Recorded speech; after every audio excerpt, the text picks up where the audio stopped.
नमस्कार प्रेक्षकांनो, मुरांबा मालिकेच्या आजच्या भागामध्ये मी आपलं मनपूर्वक स्वागत करतो. आणि त्यामध्ये आता रेवाला पोलिसांच्या ताब्यात देताच इकडे रमा अक्षय खूप खुश झालेले असतात आणि बेडरूममध्ये येऊन प्रेमाने अक्षय रमाचा किस घेतो. तर तेवढ्यात आता जान्हवी, आनंद आणि अभय तिथे येतात. तर त्यांच्याकडे बघत आनंद म्हणतो की आम्ही काही नाही बघितलं रे बाबा.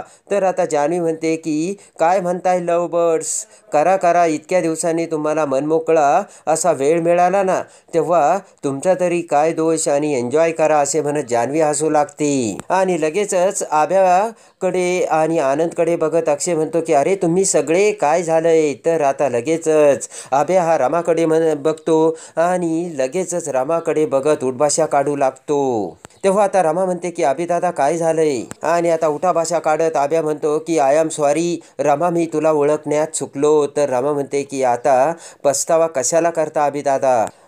लगेच रमा म्हणते की तुम्ही मला सॉरी म्हणू नका. तर आभ्या म्हणतो रमा प्लीज मला बोलू दे, इतकी वर्ष मी तुझा रागराग केला, द्वेष केला. तेव्हा आता आभ्या म्हणतो की तू मला राखी बांधलीस आणि मला भाऊ मानलंस आणि भावामुळे मला तुझं रक्षण करणं माझं कर्तव्य होतं, पण मी ते सगळं विसरलो रमा.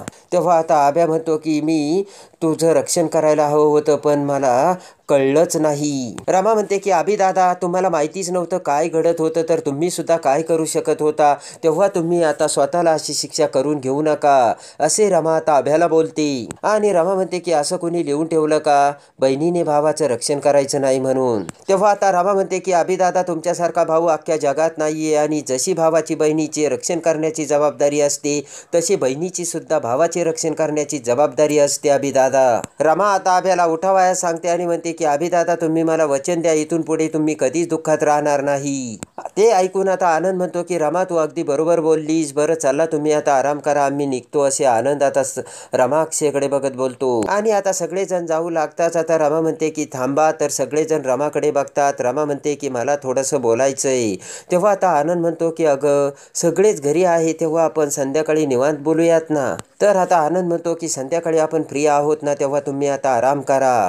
तर आता लगेचच खुश होत जान्हवी म्हणते की बरोबर आहे, आणि याचं आपण आता संध्याकाळी सेलिब्रेशन सुद्धा करूयात. तेव्हा जे काही आता रमा ते संध्याकाळी, आणि असे म्हणत आता हाऊ स्वीट, फायनली आपण मोकळा श्वास घेतला असे म्हणत आता जान्हवी ही रमाच्या चेहऱ्या आपला हातात पकडून किस घेते. आणि लगेचच आता आनंद अभ्या जान्हवी बाहेर जाताच आता अक्षय म्हणतो की 1 मिनिट रमा मी आलोच. आणि रूममध्ये असलेला रमा अक्षयचा मोठा फोटो अक्षय आता भिंतीवर लावतो. आणि ते बघताच आता रमाला खूप आनंद झालेला असतो आणि प्रेमाने अक्षय त्या फोटोकडे बघतो. आणि लगेचच अक्षय हा प्रेमाने रमासमोर येत त्याचे डोके आता रमाच्या खांद्यावर टेकवतो. आणि आता रमाच्या खांद्यावर डोके ठेवून अक्षय झोपलेला असतो. तेव्हा आता रमाला खूप समाधान वाटते.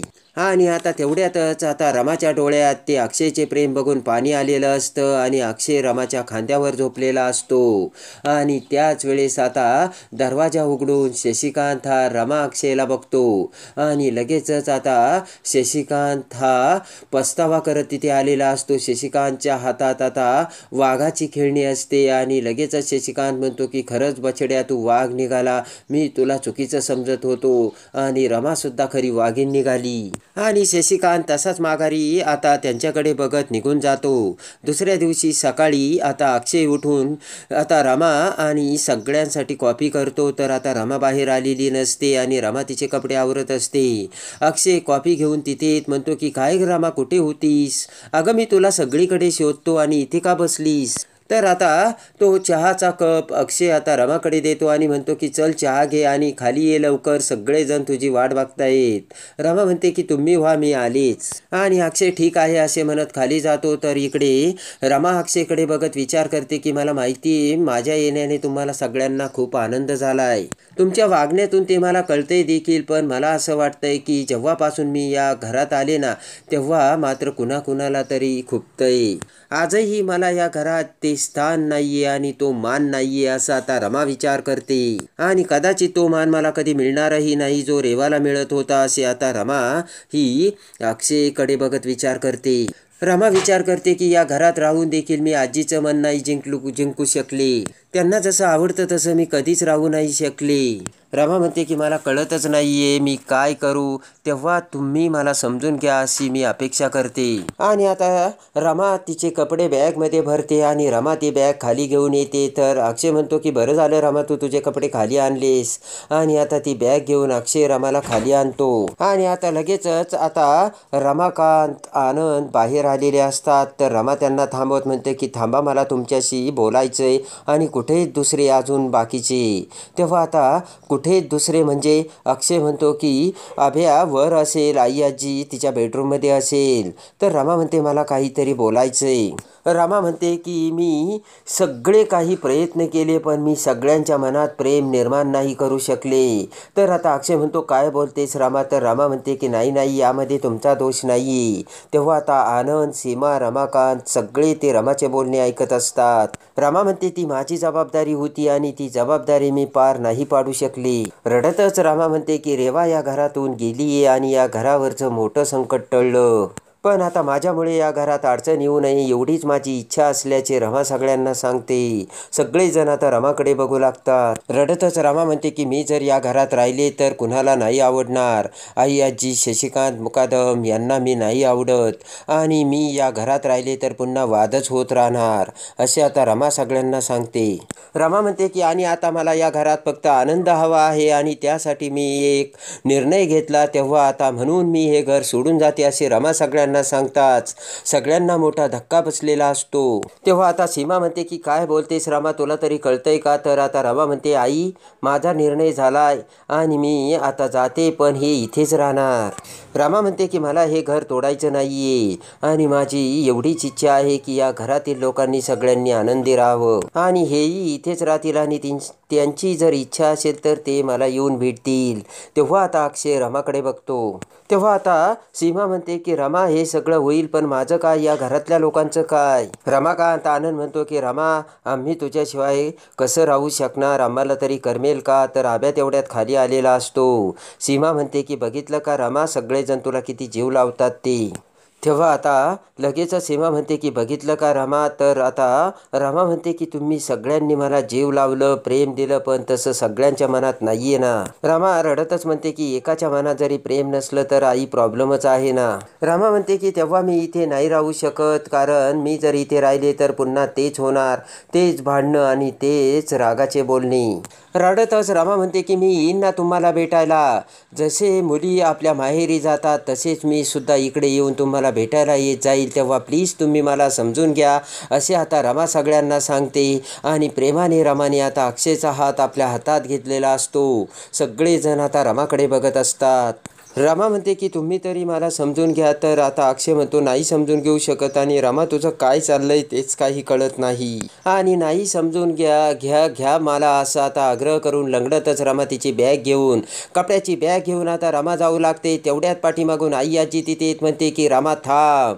आई आजीचे बोलणे ऐकताच आता रमा थबकलेली असते आणि रमा आता पाठीमागे बघते. तर आता लगेचच रागाने रमा समोर येत आई आजी म्हणते की बस झाली तुझी नाटकं रमा, आत्तापर्यंत मी तुझा खूप त्रास सहन केला, खूप सोसलं मी.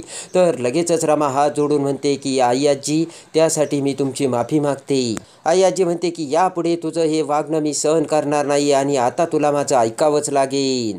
ते ऐकताच आता सगळेजण अवाक होऊन मोठा धक्का बसून आई आजीकडे बघू लागतात. तेव्हा आता आई आजी म्हणते की रमा मी तुझी आजी सासू आहे. तेव्हा आता रमा म्हणते की आई आजी तुम्हाला त्रास होऊ नये म्हणूनच मी हा निर्णय घेतला आणि म्हणूनच मी हे घर सोडून जाते. तर आई आजी म्हणते की अच्छा.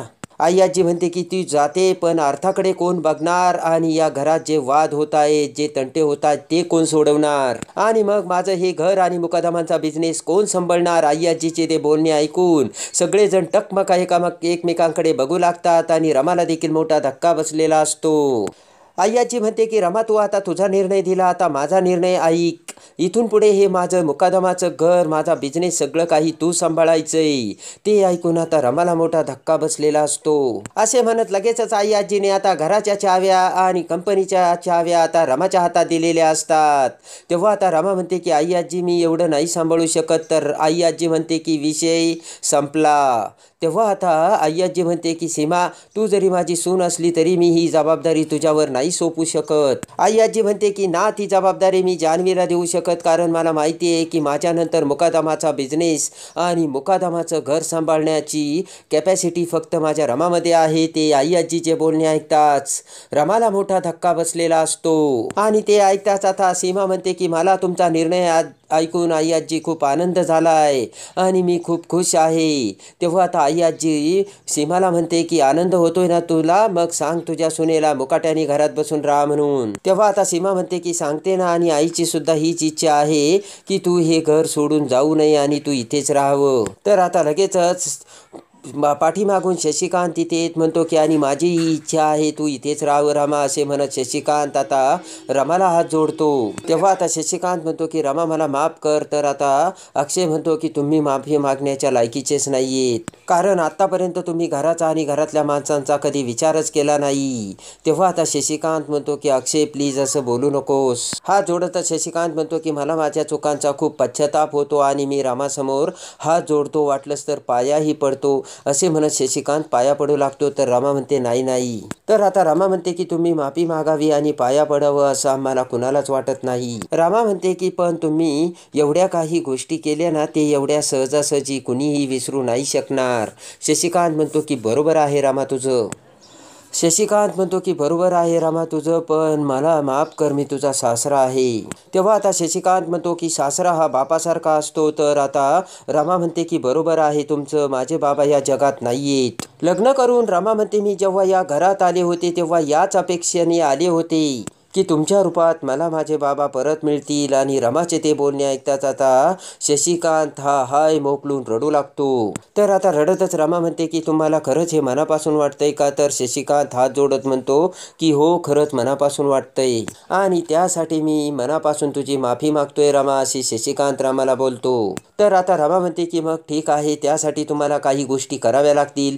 तर हात जोडतच शशिकांत म्हणतो की रमा तू सांगशील ते करायला मी तयार आहे. रमा म्हणते की मी रोज तुम्हाला एक गोष्ट सांगेल आणि ती गोष्ट तुम्हाला करावीच लागेल. तर शशिकांत म्हणतो की तू फक्त सांग रमा, मी ती गोष्ट करेनच. तर आता रमा म्हणते की तुम्हाला रोज आईबरोबर बसून एक कोथिंबिरीची जोडी निवडावी लागेल. रमाचे ते आता बोलणे ऐकून सगळे जण हसू लागतात. तर आता शशिकांत म्हणतो ठीक आहे रमा, मी आईसोबत स्पर्धा करून कोथिंबिरीची जोडी नेसू लागेल. तर आता रमा म्हणते की बाबा आपल्याला तेच नाही करायचं, सगळं आपण कुटुंब आहे, स्पर्धा आपल्याला करायची नाही. रमा म्हणते की इथे आपल्याला कुणालाच नाही हरवायचं आणि कुणाबरोबर जिंकायचं सुद्धा नाही. रमा म्हणते की एकत्र राहून फक्त एकमेकांवरती प्रेम करायचं. तर रमाचे बोलणे ऐकून सगळेजण खुश झालेले असतात. तर आता रमा म्हणते की तुम्ही छान आईबरोबर बसा, गप्पा मारा, वेळ घालवा, त्यांच्या आवडीनिवडी विचारा, तुमच्या आवडीनिवडी सांगा. ते ऐकून आता हात जोडतच शशिकांत म्हणतो की रमा तू सांगेल ते मी करेल. तर आता सीमा सगळेजण खुश झालेले असतात. तेव्हा आता रमाकांत म्हणतो की दादाला वटणीवर आणेल अशी एकच व्यक्ती आहे आणि ती म्हणजे रमा. तर तेवढ्याच दरवाजात पाटील इन्स्पेक्टर तिथे शशिकांतकडे बघत म्हणतात की mister Shashikant Mukadam, you are under arrest. तर आता पाटील इन्स्पेक्टरचे ते बोलणे ऐकून सगळेजण अवाक होऊन शशिकांतकडे बघू लागतात आणि आता लगेचच रामाने मध्ये पडून आता शशिकांत मुकदमाचा यामध्ये काहीच दोष नसल्याचे पाटील इन्स्पेक्टरला सांगितलेले असते. आणि आता इन्स्पेक्टर निघून जाताच आता इकडे रेवाच्या पापाची होळी करण्यासाठी सगळेजण आता बाहेर येऊन होळी पेटवतात. त्यामध्ये आता रेवाचे सगळे फोटो आता त्या होळीमध्ये टाकून अक्षय म्हणतो की या घरातील रेवा कायम आता बाहेर गेल्याबद्दल हे फोटो रेवाचे आता आपण जाळून टाकतोय आणि त्याची होळी करतोय.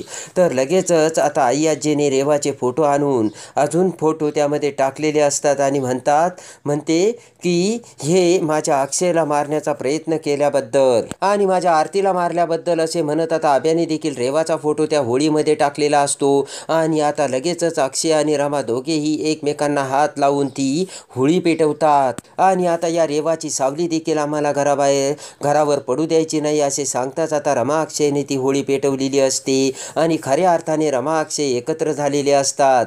तर कशी वाटली आता रमा अक्षय मुकादम हे कमेंट्समध्ये नक्की कळवा आणि मुरंबा मालिकेच्या डेली अपडेटसाठी बेल नोटिफिकेशनवर क्लिक करून आपल्या चॅनलला लाईक करा, सबस्क्राईब करा.